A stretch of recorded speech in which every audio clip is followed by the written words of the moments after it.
Welcome back to the Science Fictionary Podcast. I'm Andrew. I'm here tonight with David and Daniel. Hey. And we're going to continue discussing the Falcon and the Winter Soldier. So first off, y'all weren't real big on last week's episode. So first off, I just wanted, did you like this one better? Yes, Definitely. It was. yeah. This one was pretty good. I enjoyed it a lot better. I think this was probably the best episode. I think overall, I think that it started off a little slow, but by the end of the episode, man, of course, got by far the biggest moment in the series so far, and one of the coolest pieces of imagery in anything MCU. That was a great shot. But they defiled the symbol, man. My stomach turned. Yeah, that was actually, and that's what they were going for, but it was actually gut wrenching. Yeah. They defiled the symbol. I was a huge fan of that second half, and John Walker is such an asshole. Turning out to be a great character, though. A really interesting character that I think it was Brad from the network. I saw a tweet earlier that he pointed out that this guy's probably really messed up from the war. Like he has some real trauma. And yeah, I get that, but I mean, it's not like Bucky doesn't have his fair share of trauma, and so did Cap. Cap. It explains it. It doesn't excuse it. Right. That's the difference. And so True. Watching that, it was like, holy crap! And I love the detail. You could see obviously took the serum, but you could see on his neck the spot where the serum must have been injected, at least unless he just had a big red mark there for no reason. I love the detail like that. I love that the death of his friend is what just set him off. It was brutal, and the imagery with the blood all over the shield and everybody watching. And I even noticed small details. There were some people were looking shocked, but then there were a couple people in the audience filming who had a smile on their face because they were just like, "Oh, holy crap! Oh my god, this is gonna go viral," which I think was a nice commentary on how that's what they're concerned about, not that a man is getting his head chopped off with the shield over there. No, I thought it was great. The imagery was great. John Walker's a super interesting character. I am very excited to see where they go with this now. Yeah. Well, go ahead, Daniel. No, I was just saying my favorite moment in the episode, which I'm sure you won't get to, but when he's getting his ass beat and everybody else is just standing there watching. Yeah, by the way. Yeah. Yeah, with Zemo and Bucky, and Bucky only tries to intervene when somebody's about to die. Right. Which I wouldn't have been mad about. Yeah. I love the moment when Sam's like, "All right, John, you don't want to mess with these people, I'm telling you." He was so it was great work from Sam. You'd sooner fight Bucky. Yeah, that's what he's like. He's like, "You don't want to mess with these people, dude. I know I don't like you. I know I've been giving you crap this whole time. I know that I want to beat you up, but I'm telling you, don't mess with these people." Yeah. And it was awesome. Well, that's one of the things that's like you just said, Daniel. It's like, well, I wouldn't have minded, but at the same time, if the Wakandans kill Captain America, even if it's that Captain America, it's gonna be bad. It's gonna be real bad. But now that he's ruined his own image, right? And it sets up a lot of things going forward. How is the government going to deal with the backlash of this? Well, and that's going to be the thing, because in truth, he killed an enemy combatant. He murdered an enemy combatant. Yeah. No, but what's going to be on the headline? What's the difference? What's the difference with an enemy combatant, whether it's a bullet or the blunt edge of a shield? Obviously, there's a difference, but I get what you're saying. So I'm not defending it, because it was a sickening scene, but I'm making an argument for how they can rationalize what happened. He did that because it wasn't just an enemy combatant. That this was a super soldier. This was a terrorist. Yeah. A terrorist. Yeah. Okay, but to draw the real world parallel, it's the argument we have of police brutality. Was the guy incapacitated and could have been subdued without that action? Yes. Yeah. No, you are right. You're saying the right thing, but I'm making the argument that that's the argument that's going to be made in favor of him when it comes down to it. Or they just wash their hands of him. I don't think so. It's a hard job. There's that. Yeah. I won't go into the trailer. I don't want to spoil anything for anybody, but I don't think it doesn't look like at least immediately they're going to wash their hands of him. Oh no, and I know what you're alluding to, but I mean they're going to have some issues. There's a lot of what's the word I'm looking for? Damage control to be done. True. Yeah. So yeah, it's going to be real interesting to see where that goes. But kind of backing up to John Walker himself, like there's been a lot of real crazy nonsense on Twitter today. I saw David. It seems like you commented on some of it. Yeah. Yeah. So, wait, what are you getting at? Because I commented about Bucky and the Wakandans. Right. Well, that's part of it. But the other is this fact that what is the deal? Like, how do we view John Walker now?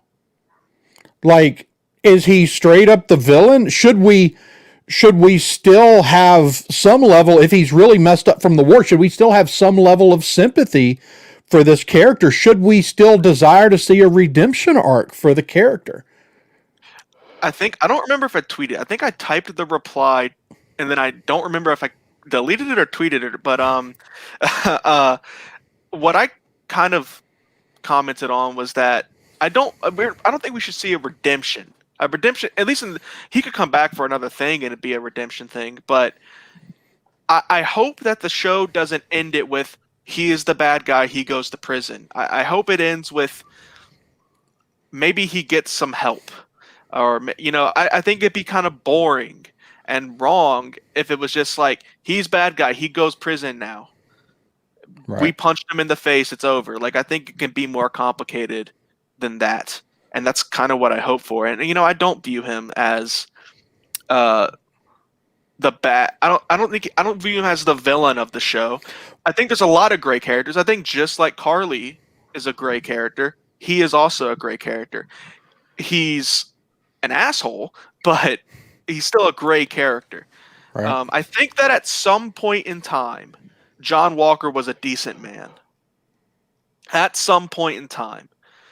But trauma from the war messed him up. And I said decent and didn't say good. Because like Steve Rogers is what I would call a good man, right? He was a decent guy. He wasn't chopping people's heads off for no reason. Right, and that's the thing. Steve Rogers was a good man. He was the best of men. That's why he is Captain America.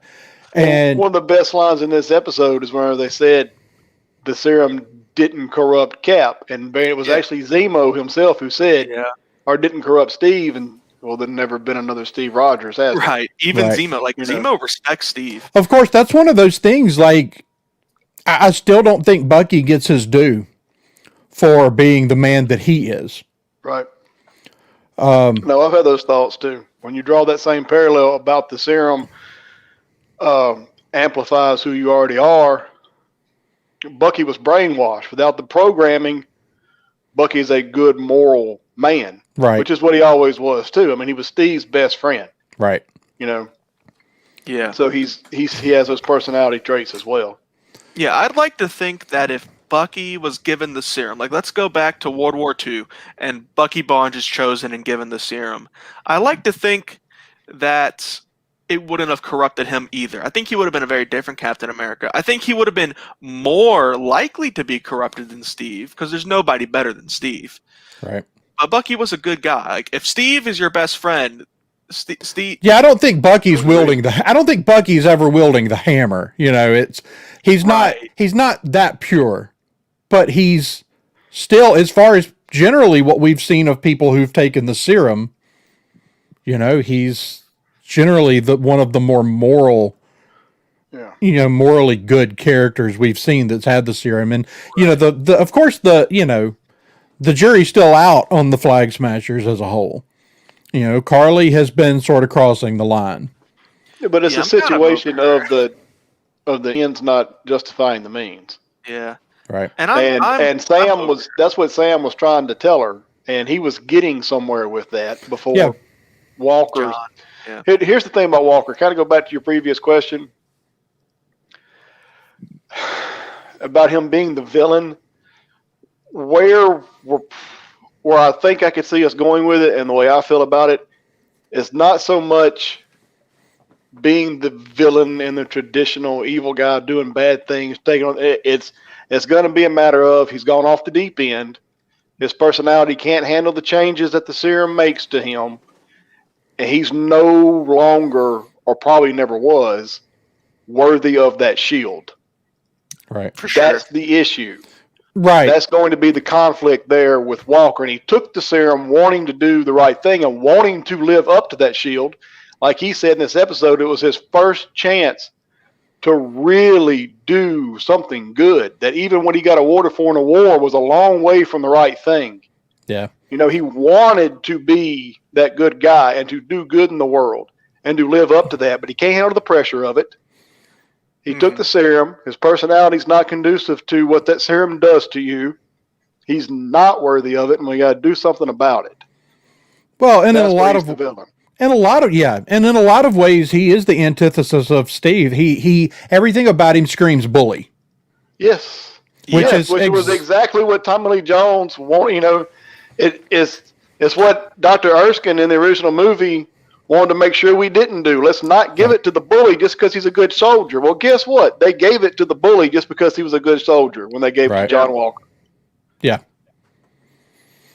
Yeah, exactly. So it's going to be interesting. Like, I'm curious to see where they go with the character. I don't know if something happens at the end of this show and we never see him again, or I hope we see him again. I do too, and it's really, so how would you prefer that to happen? Would you prefer to go a little while and he comes back as a changed person, at least to some extent? He's never going to be, because of what the serum does, it's doubtful that he's ever like a really good guy. Yeah.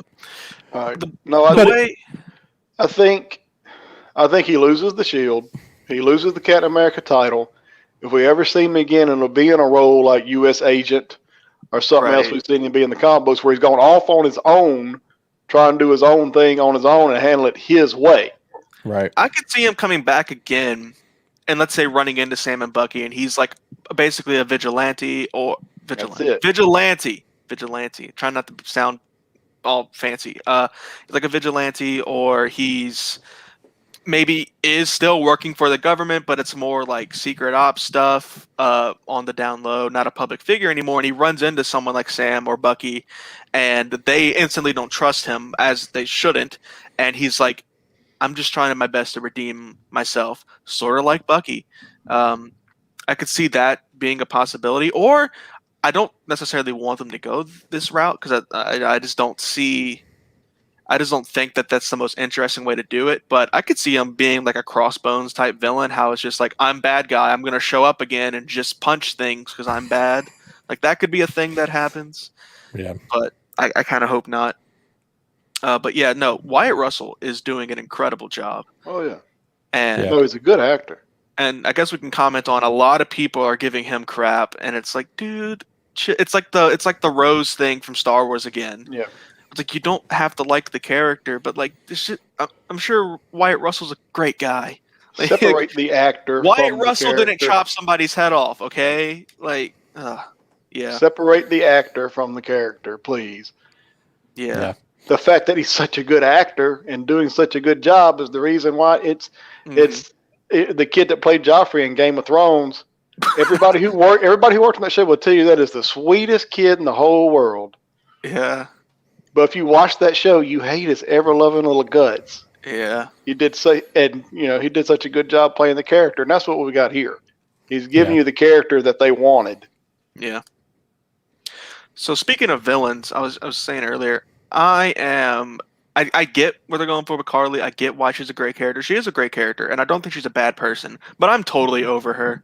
Like, I'm over her crap already. Like, when Sam's talking to her, and she's like, don't talk to me like I'm a child. And it's, shut up. Stop. Shut up. Don't be like that. You're just annoying. You are an annoying child. She is a child. She is.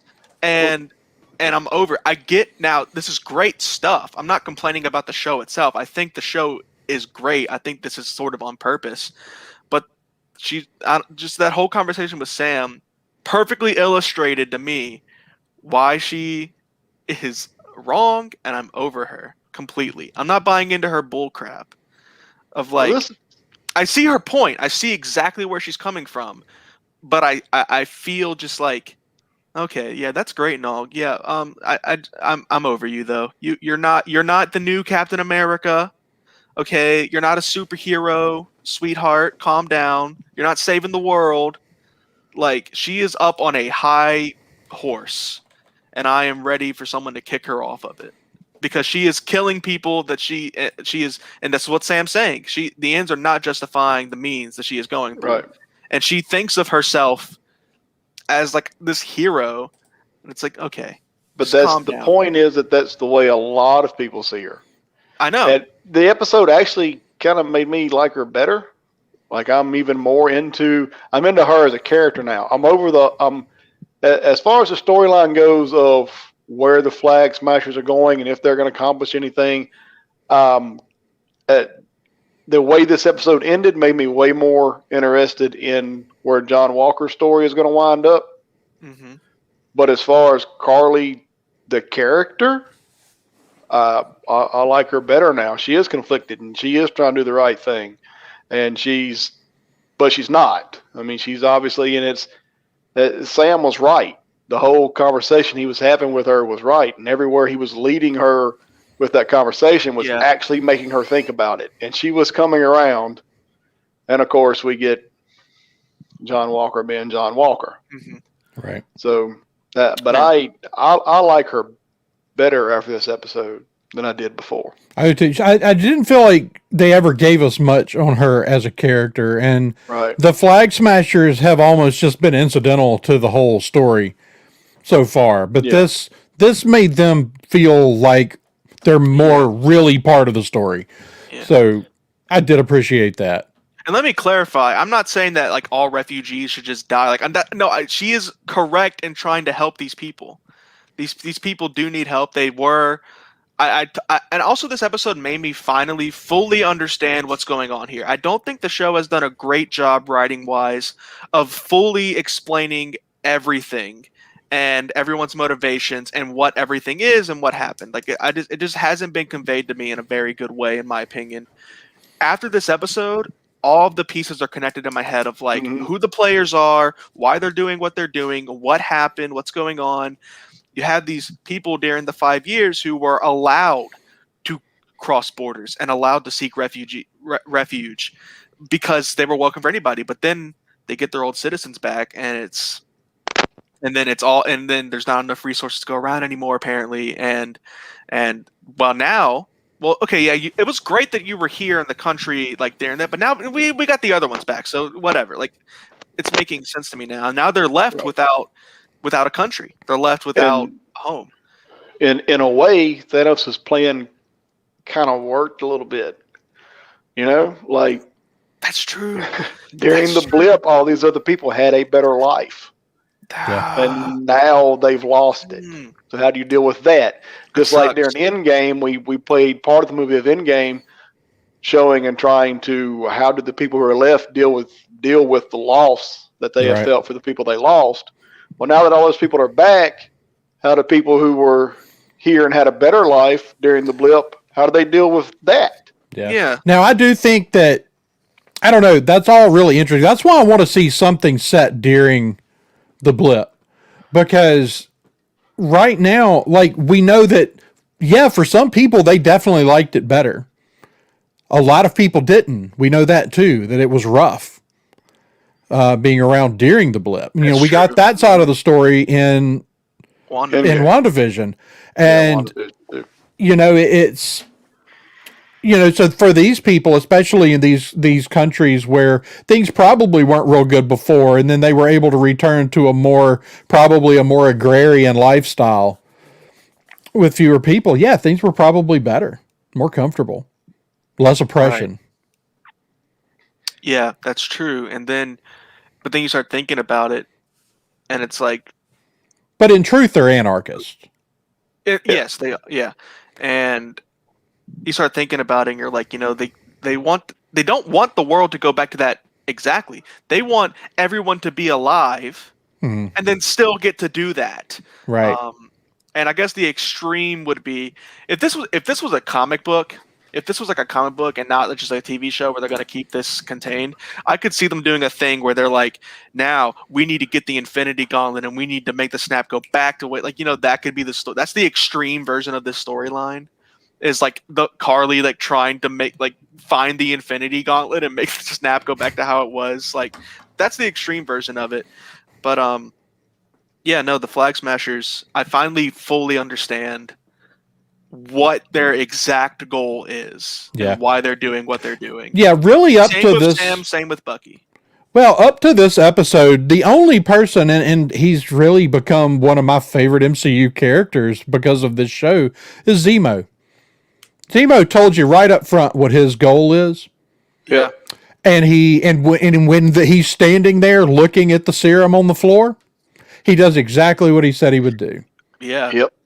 I love that. And I still feel, and now he's escaped, and who knows what he's doing. And I still feel like he has more at play, but I also really appreciate that he was like, they didn't pull a 180 or whatever, like actually I want the super soldier serum for myself, and then that would suck. That would just be bad writing. Right. I think it was great that he started smashing them. That was awesome. But I mean, that's part of what I love about Zemo is that he lives by this. He has a code. Like he is. I mean, he's a very different kind of villain than anybody else we have in the MCU. Right, and he's dangerous. He might be the most dangerous villain in the MCU right now. He's certainly the. I mean, it's the thing about him is the smartest man in the room all the time. Yeah. 4D chess. Yeah. He's always one step ahead. It seems like. So, in what role do you think we see Zemo in for the rest of? We only have 2 episodes left. Is he gone? I know we know we're going to get that shot of him at the monument for Sokovia. Right. So we know we're going to see him again. That may be the last episode. That may be at the end of episode 6, just setting up whatever comes next for him in the MCU. Yeah. You get the impression we'll see him again, and we should. He's like you said. He was already a compelling one of the most compelling villains we had when he appeared in Civil War. Anyway, because he actually did. He won. Yeah, he did. Yeah. He accomplished his goal in Civil War. Right. Which made him one of the more compelling villains we had anyway. And then through the course of this show, it's just gotten better. As you say, it made him one of your favorite MCU characters right now. And Daniel Bruhl is a fantastic actor. Absolutely. There's no way we don't see him again. And honestly, that's kind of refreshing because the MCU has a habit of killing all their villains in one movie. You know? So it's great to have a looming threat. Right. I think that's an important piece of comic book media is this idea that at any moment, Hydra could just be behind it all, right. Or Norman Osborn, at any moment in Spider-Man, Norman Osborn can show up and cause, and so it'd be great if Zemo could be that. Which is really, Zemo is absolutely, right now to me, he's filling a role I always felt like Doom could feel in this universe. Yeah. Of course, now they have the rights to Doom again, so who knows what happens when he shows back up. Daniel would be an amazing Doom. Well, he's already Baron Zemo. So. I know, I'm just saying that in an alternate universe. Well, he would have been. Yeah. So I'm very interested in Zemo and what they do with him from here. He's kind of likable, which is scary. I think that's a part. But he's likable because he's understandable. He is, and that's the whole thing. Is even with the things we've seen him do. I mean, one of the first things we find out that he does, he kills King T'Challa, right? Yeah. But since then, he hasn't done anything particularly heinous. He did this thing that set events in motion and just stepped back and let it happen. Yeah, just manipulated the Avengers into the events of Civil War. Yeah. And I think he's likable as in like he's a charming guy, and he has an ability to kind of get you on his side even if you don't realize it. Mhm. Like Bucky and Sam are playing right into everything that he wanted to happen, I think. I And think that was mutually beneficial. it was mutually It was. beneficial. It was. But Because I don't think for a They had second that Bucky didn't Yeah. know exactly what was going on. And their Sam. their Right. goals aligned for a little Right. while, close enough that they could work together. they did, but Zemo was always looking for a chance to escape, Right. I think. Well, yeah, And he always had the leverage, and he was one step ahead. And but yeah, no, I think you're right. He's great, and he is filling that like Doctor Doom role, and he should be around as like a looming threat. That I think that's an important thing that the MCU needs going forward. After we've kind of wrapped up where everything was, it's like, okay, let's have a villain that could come back. Oh, we're making a movie. We don't really know what to do. Okay, let's pull out Zemo. Let's see what he does. I think that'd be cool. And I'd love to see more of them. But speaking of favorite characters, I'm sorry, were you about to say something? No, go ahead. Speaking of favorite characters, another one of my current MCU favorite characters because of the show is Bucky. Yeah. And absolutely.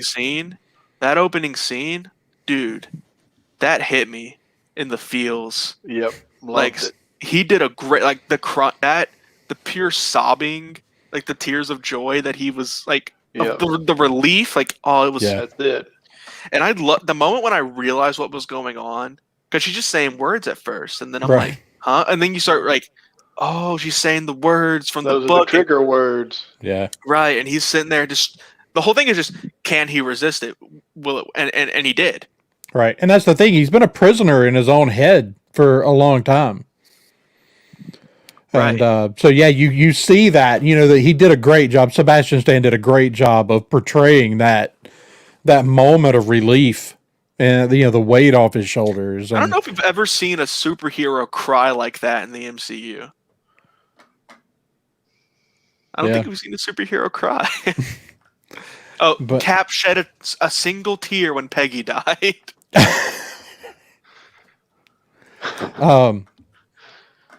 So, kind of in keeping with talking about the villains, because we've kind of had this like kind of shuffling of villains of who's the real villain of this whole story. Because we've had the Flag Smashers, who I still think are just kind of pawns in everybody's game here, and Yeah. you've got Zemo, who's obviously a villain, but I don't know that he's the big villain of this story. He hasn't been in a villainous role for this Right. story in particular. Right? He hasn't even been the antagonist. No. I have a. Here's the way I look at this. The wild card. I know you're going some. Look, to me, John Walker is the villain of this show, in a way. Right. And hear me out about the way I look at this, because the real conflict of this show is the legacy of that shield True. and being worthy of it and not being. And we talked about this a little bit last week about some of the drama of the show has been Bucky and Sam dealing with living up to Steve's legacy. Yeah. Right? And that's the whole conflict and drama to this show. In a nutshell, to kind of narrowly focus what I'm trying to say, is the legacy of that shield. And John Walker is He's the antagonist. right. Bucky trusted Sam to take it because he knew he wasn't worthy of carrying on that legacy. Right. He knew Steve felt like Sam was worthy of it. And when Sam gave it up, it upset Bucky because he can be wrong about Sam, be wrong about Bucky. He said that point blank. Sam gave it up thinking he was doing the right thing because he didn't want to try to live up to Steve either. Well, one of you has to, because the man they've given it to Yeah. obviously can't do it. That's the drama to this show. That's the conflict to this show.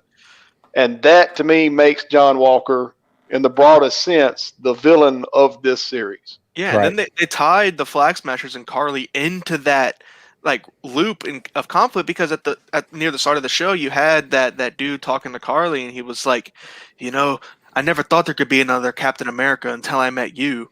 So it's like even in a way the Flag Smashers are sort of like, are they the continuation of Captain America's legacy? Like it's almost think- like everybody's competing Right. And that's what they see themselves as, which I think is, on their part, a very naive view of things.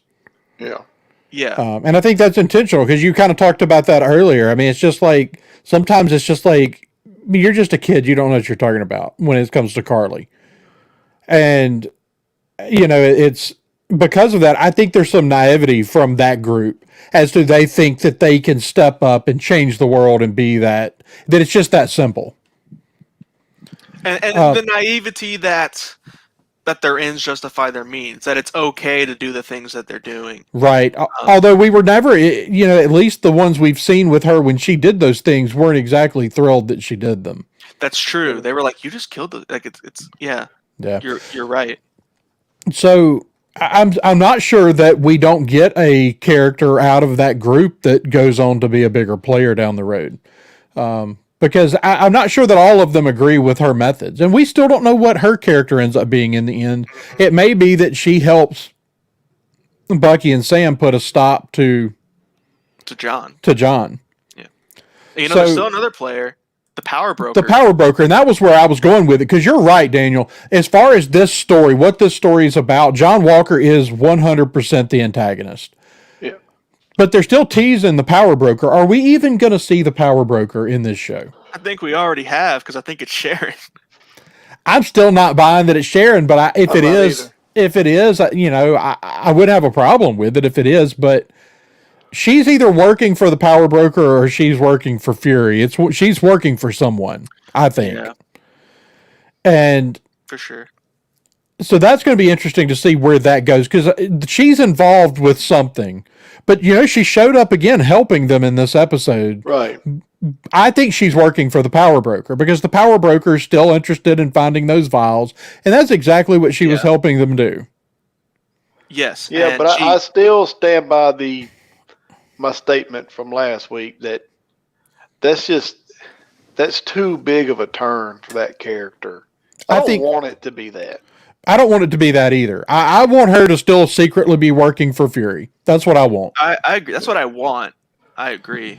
I'm not even going to get into, I don't think there's any point in continuing to theorize over who the Power Broker is, because they've teased that it might be someone we've already met.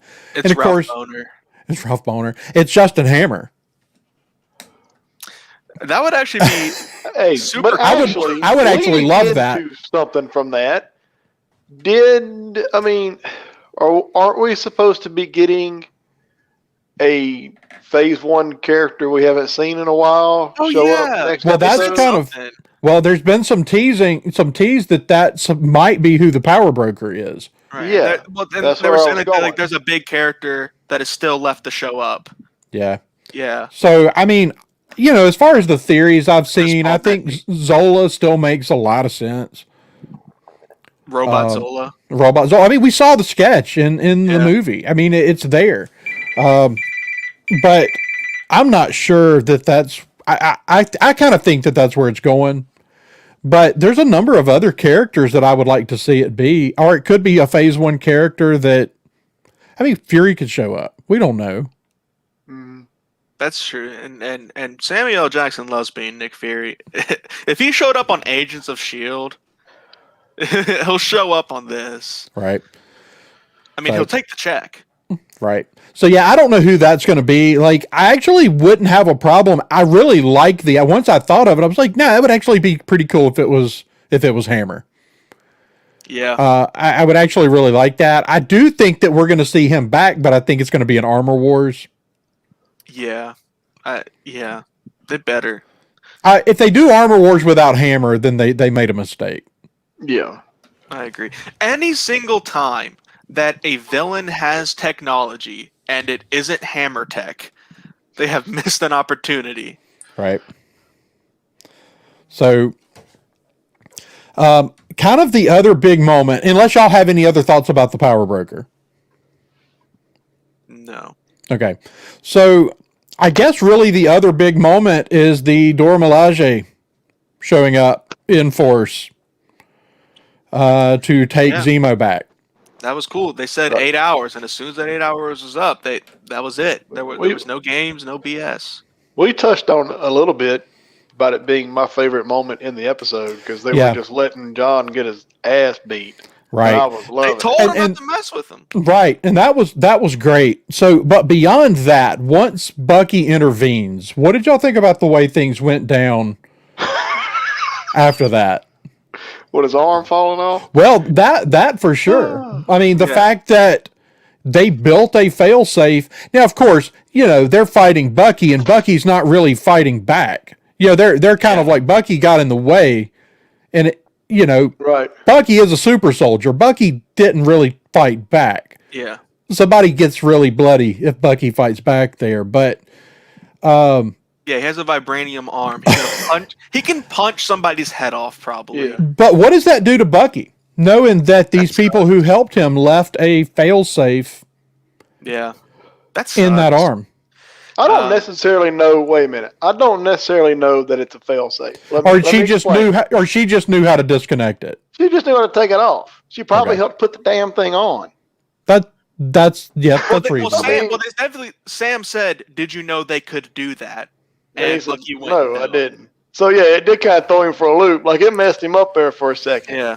And that was the drama on Twitter I was talking about earlier that I commented on because some journalist or whatever, I think, said, "Wow, that's pretty messed up and sad that they did that to him because he trusted him and then they never really trusted him. That's pretty messed up."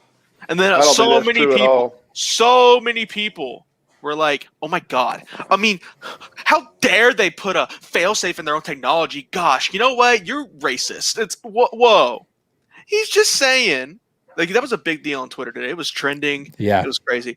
He's just saying that it's kind of messed up and sad. It is. That's it.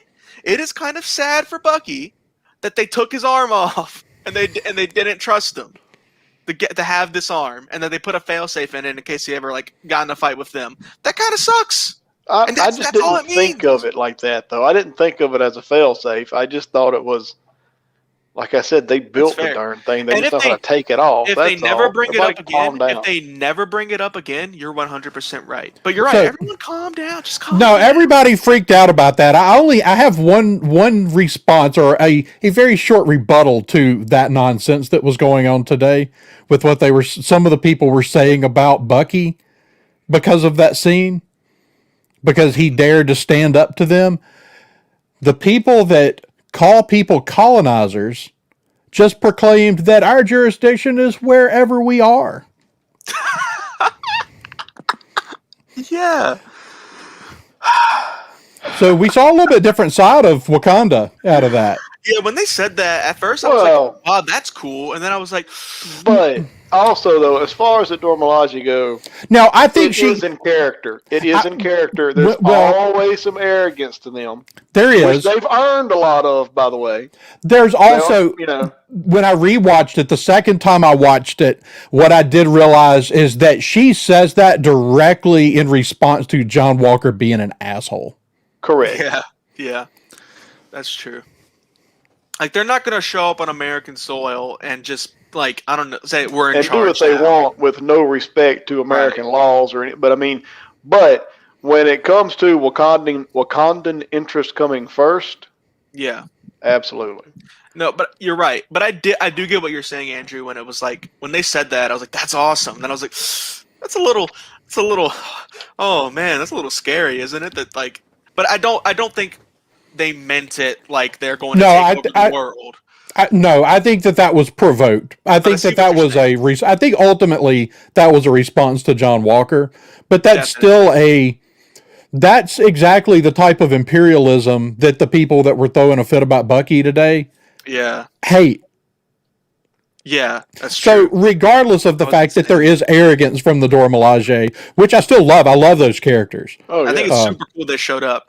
And they actually did something. Because last week we were like, she'll probably be at the beginning of the episode and say something threatening and then leave and never see her again. But they came back full force. Oh, and I loved the Frisbee kick with the shield. Yeah. That was great. By the way, speaking of cool lines to John Walker, I love whenever he shows, right before that moment when they show up and John's there and he's saying, all right, I want blah, blah, blah. And Sam says... like, I don't care if you're holding the shield. The only thing you're running here is your mouth. Yeah. That was freaking funny, and I'm going to use that in my life. All right. So before we wrap up, I mean, does anybody have any other thoughts on any other moments that really stood out to you in the episode? And like, I mean, are we getting our big throwdown with John Walker next week, or we gotta wait 2 weeks for that? I don't know. It's really hard to tell because there's only 2 episodes left. That's going to be the ultimate climax of the show. It should be. Yeah. One could argue that the show is kind of a little messy because there's a lot going on. You got Zemo, Flag Smashers, John Walker, Power Broker. There's a lot. One could argue, and this is what I thought the show was going to be, that the whole show probably should have just been around John Walker and him having the shield, but I guess you needed like another thing going on. I think that you're right in that I would have preferred a version of the show where it was really more focused on Bucky, Sam, and John. Yeah. But I'm sorry, Andrew. No, I think they're setting up a lot of stuff. And whether this was the right moment to do it, I think they're setting up a lot of pieces for future projects. Mm-hmm. I thought we were going to get, and still kind of wish we had gotten, a little more buddy cop comedy. Like, does that make any sense? We've gotten some of it. We've gotten some of it. We have gotten some of it. But did we get it to the level y'all were hoping? I think maybe, not yet, but I think maybe by the end we do now, because I think we were really doing that until we kind of got the third wheel in Zemo. Yeah. And I do think that we haven't gotten enough like buddy cop, like comedy kind of thing. And I don't think we're getting that at all. No, but I do think that what they've done well is building their friendship. Yeah, yeah. Mm-hmm. Like, it's just the conflict of their personalities clashing. Yeah. Like, we got some of it in Civil War, which was some of the best moments in Civil War. I think they've done a great job. Like in the second episode, it was like, we get this done. I never want to see you again. And it was like, okay, calm down. And now, like, Sam is like, oh, he threatened my nephews, and she threatened my nephews, and Bucky's like, I'm coming with you, like, no hesitation. They are building a real bond and like brotherhood. Well, and that's the arc I wanted to see them on. Yeah, and I think they're doing a great job with that arc. I'm just saying, maybe if we had, like, if we could have, I don't know what I'm trying to say. It's almost like we didn't focus on that arc as much as I wish we had. All this, like Andrew's saying, there's a lot going on. I kind of think maybe some of the unnecessary plot got in the way of some of that. Yeah. If that makes any sense. Now, I do want to see the amount of comedic stuff that happened as they were filming this stuff that happened. I hope they release it, because Sebastian Stan says that there's like at least a whole episode's worth of it. Anthony Mackie's hilarious. He is. He said the same thing. And of course it had to be Kevin Feige's deal, because it's just he's a funny guy, but the whole dropping the fact that after a couple of days of fans clamoring for the Zemo cut, that they dropped it in the form. The dance. Marvel, they did, but Marvel Studios on their YouTube channel actually dropped a full 1 hour loop of Zemo dancing and called it the Zemo cut. Thank you. Like, why not do something funny? Like it took some intern 10 minutes to do that. Yeah. So why not have them do that? Which is great. I love when companies do that. Yeah. The Marvel Studios has always been willing to play up stuff like that, and I really appreciate that about Marvel Studios. Yeah. All right. Anybody got anything else to add before we wrap up? Cool. Well, I'm ready to see these last 2 episodes. I'm at this point, I'm really disappointed that I've got to wait 2 weeks to see the finale of this. What a great cliffhanger! It was.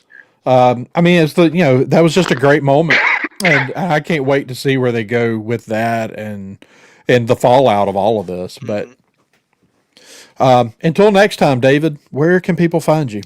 You guys can find me commenting on things you don't care about on Twitter at David_JG Peoples. And Daniel? I am Dan C. Peeps on Twitter. All right, and I'm Andrew Gore. You can find me running the Twitter account for this show at sci_fictionary. You can drop us a line at the sciencefictionary@gmail.com. Remember to check out our podcast as well as the rest of the Red 5 podcast family at red5network.com and at red5network on Twitter. And remember, until next time, with great power comes great responsibility.